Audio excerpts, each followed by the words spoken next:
Hello and welcome back to Flowless Sports. Yes, it's another F1 preview, and we're back after the summer break. We can't wait to get into it, and I'm joined by Pat. As always, welcome, Pat. Yes. What's up, people? I Yeah, hope everyone's enjoyed the break. Or let's hope none of us cried during the break. But finally, the wait is over. certainly the Ferrari fans did not cry because there was no mess ups by Ferrari during the summer break. So, Oh, let's leave Ferrari for another time now. yeah, if you don't It's laugh, just you'll so cry. disappointing. Yeah. Yep. I mean, but we've had an eventful summer break with everything happening on track and off track. Yeah, but we'll go more in depth into that. Let's just move straight into it. And yeah, what are we going to talk about first? Well, we can start with Audi, like today's news. Yeah, Yeah, basically at the time of recording this video, we know now that Audi is joining, say, from 2026.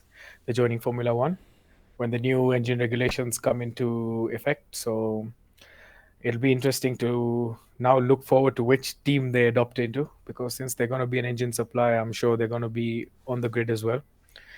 And since most likely Alfa Romeo is leaving at the end of 2023, so maybe we can see them adopt the Sauber team moving ahead.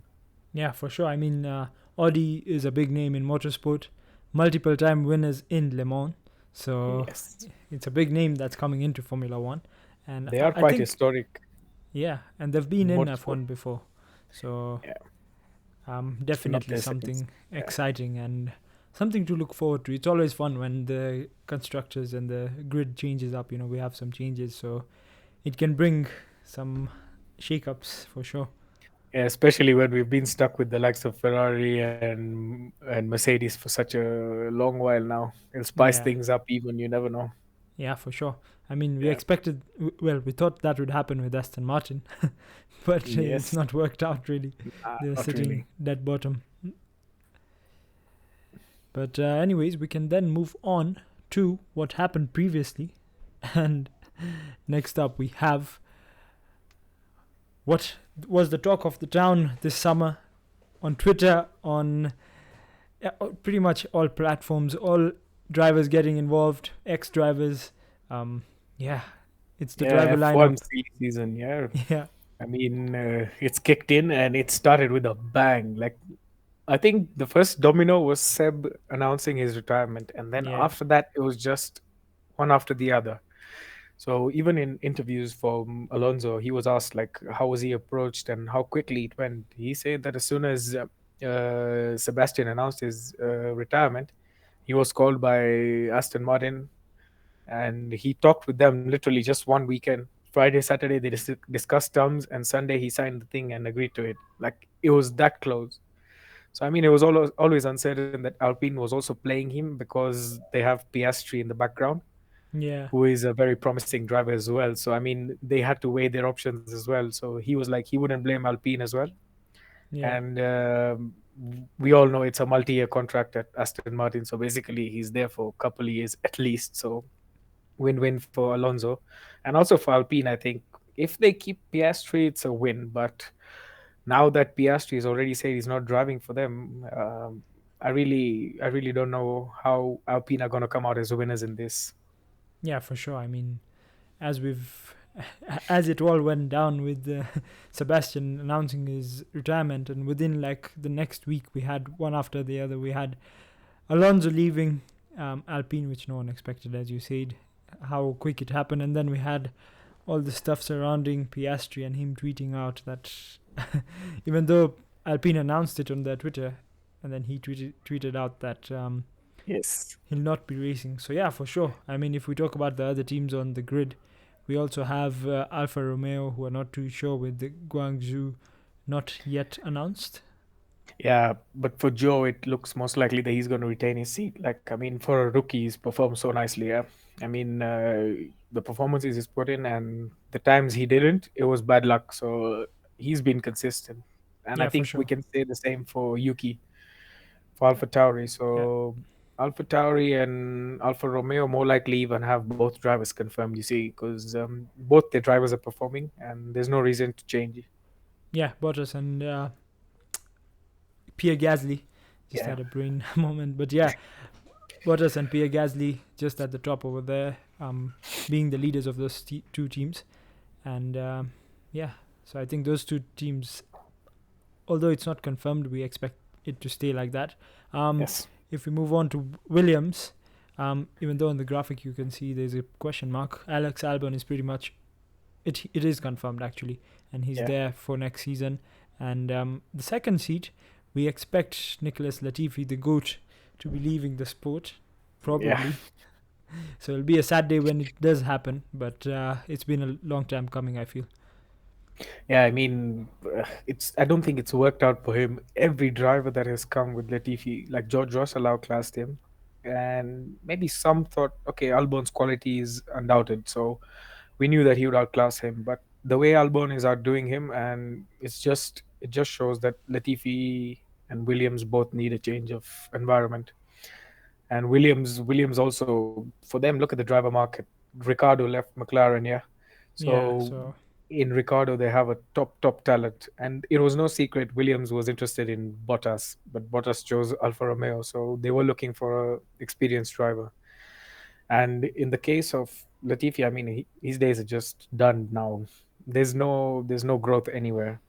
yeah, for sure. I'm sure Lewis Hamilton and Toto Wolff will be happy to see him leave after what happened last year. But yeah, that's pretty much the lineup. McLaren expecting to announce Piastri, I think.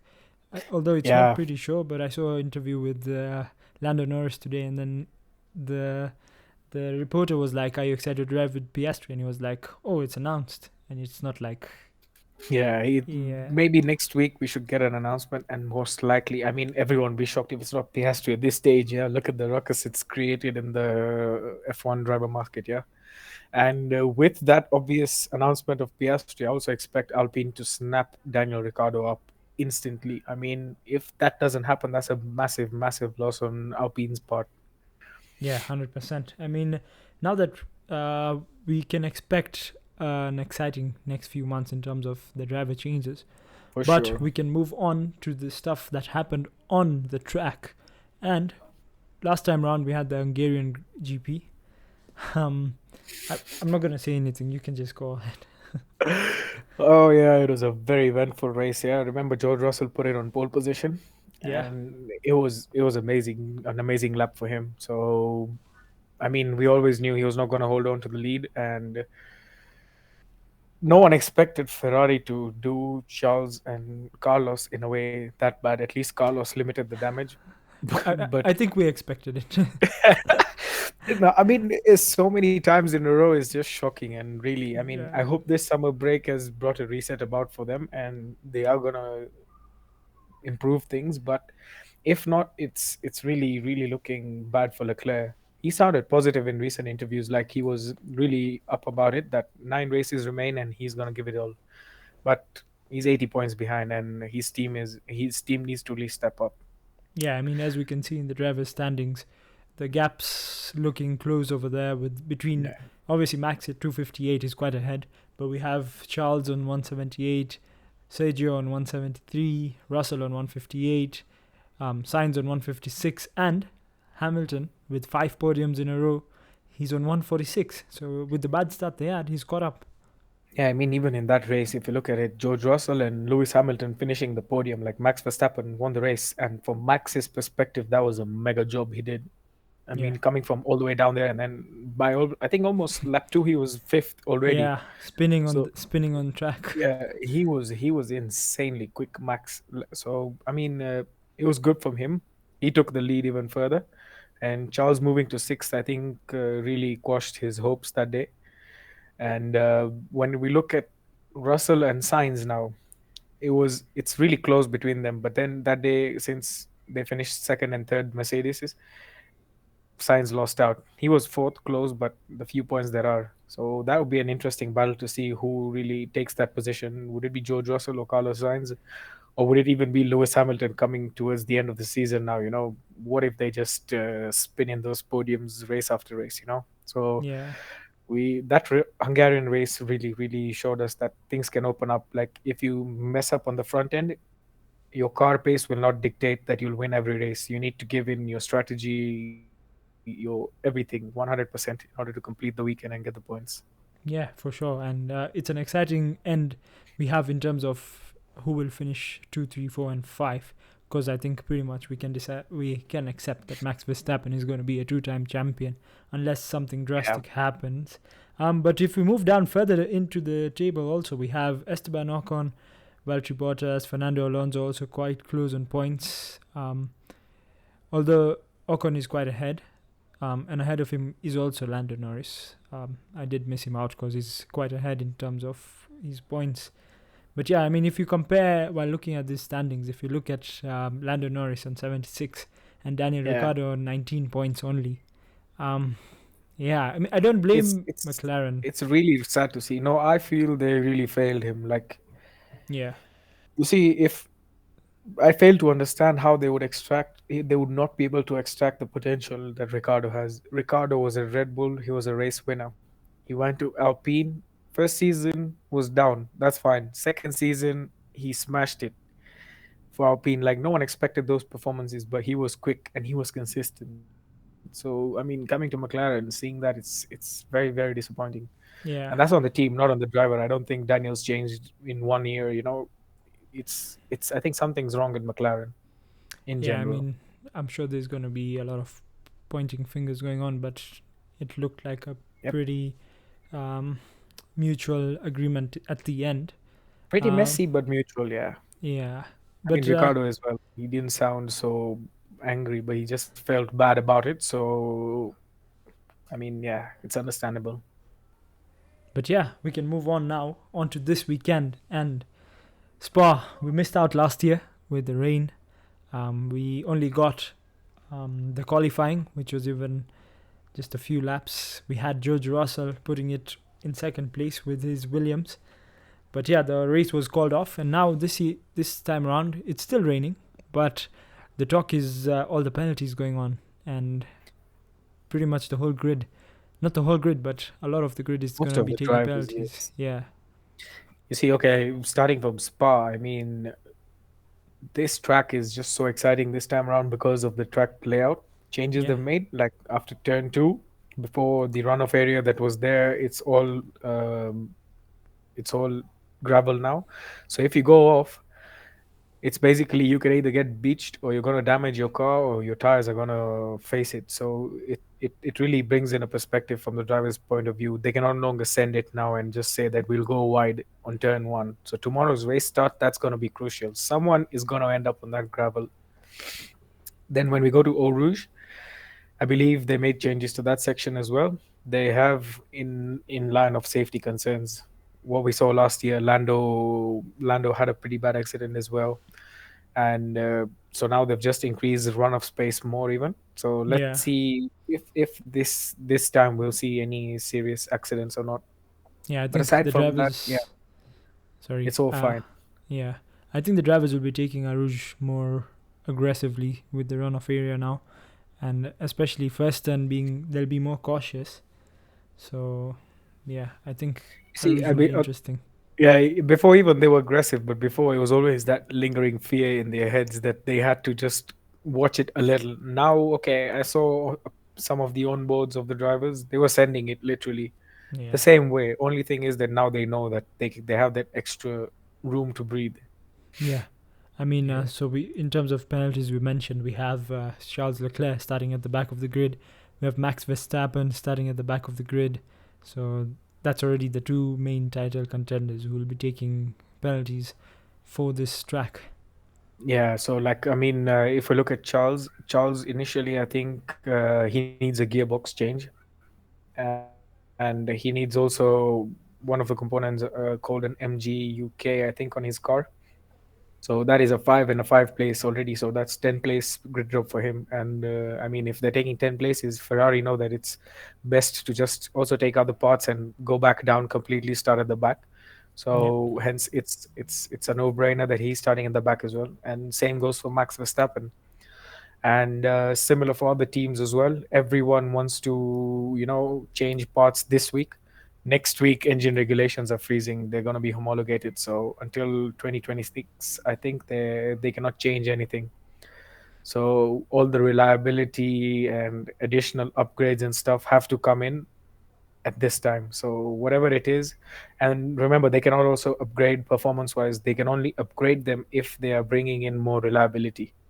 Yeah. And if the reliability brings performance also, that's a plus point. So we never know. But it won't be that big a change. It's just that everyone, and especially next week, we have Monza, which is a very demanding track. So everyone wants new power units, fresh ones, so they're fully on top speed in Monza then. Yeah. I mean, even this track being a power track, um, Yeah. so we can Low move on downforce to power. yeah. So we can move on to our predictions for this week. Before we move on to the fantasy, which you can see on your screen at the moment, but we're gonna Yep. have our predictions first. Um, I'll go first this time. I think with the straights on this map being really straight and the last before the last turn, it's pretty much all foot down. So I'm expecting big performance from the Red Bulls. And with Max starting at the back, I think it's time to get Sergio Perez back into form, and I think Sergio Perez takes first place. I do think Max will take pole on qualifying day, but I think Sergio Perez wins the race, followed by Max in second from back of the grid. And in third place, I'll go for Carlos Sainz. Yeah, I think because of the long straights, Red Bull's power So on you're the calling Red Bull straights. one. Yeah, Red Bull 1-2 with Max coming from the back of the grid. And Whew. I think it'll be a down weekend for Mercedes. And I think it's back to because Hamilton is on five race streak, in the podiums. So I'm expecting him to drop out with the Mercedes is not having that much power. And with the straights being so crucial on this track. Yeah. I think the Mercedes will struggle. Yeah, it's a really fair assessment. But okay, if we look at my picks, I've picked both the Ferraris in my fantasy, Yeah, and there's Perez, Magnussen, and Alonso. Um, you see, now we know both Leclerc and Max are going to start from the back here. yeah, So, looking at that, it'd be interesting to see how rain factors in now. yeah, If it's raining on race day, I put my money on Max Verstappen to come from 20th to first because he's I feel he's better than Charles is on in the rain. yeah, But if it's dry, I think Charles is going to be more quicker. That's why I have banked on it. And Perez and Sainz, this is the weekend for them. Like if they don't end up taking penalties, oh my god! If they can capitalize on it, like it's if they're taking penalties, I'm sure Leclerc and Verstappen would not go out after Q2. They just come out to Q2 and maybe even they do Q2 and get into the top 10, but they won't do Q3 then. yeah, So Sainz and Perez have the pace advantage over the Mercedes. So come Sunday, we're gonna have one Red Bull, one Ferrari, and one of the Mercedes starting the top three of the race. And then by the time we finish, let's hope either a Red Bull 1-2 or a Ferrari 1-2 happens. But again, yeah, since it's Spa, none of us can predict correctly. Safety cars and the rain and race restarts, red flags. It will change things up. yeah, 100%. I But we're mean, gonna get a cracking race. yeah, I can't. I've been waiting for Spa. We missed it last year, but hopefully this one's gonna be exciting. And yeah, I mean, one more pick I have to mention in my fantasy. I'm going for Daniel Ricciardo. For what reason I don't know. I'm just expecting a Sympathy big pick. response. Yeah, a big response from everything that's happened. He's Uh, back on the market. He has to show that he can do it, and yeah, hopefully we can see some redemption for him. But yeah, yeah, I'm really hoping Alonso and Magnussen don't screw up this time. And these guys, like this, the last week, my patience with them is running thin, man. They need to perform. yeah, and we have to mention that Lewis Hamilton is on a double streak Yes. for qualifying and for the race. So if you have the money and you're a Hamilton fan, maybe go for Lewis Hamilton. Yeah, But yeah, that's an thank you. expensive buy. Yeah, he's almost as much as Max, so I don't think he's worth it this year with the car Nah, he's nah. in, especially. Um, but yeah, that's been us. We've discussed everything. Make sure to like and subscribe. Leave your predictions in the comments. Tweet at us. We'll have more F1 content coming up with the season back up and running. But yeah, that's been me and Parth. Thank you so much for watching Flowless Sports, and we'll see you next time.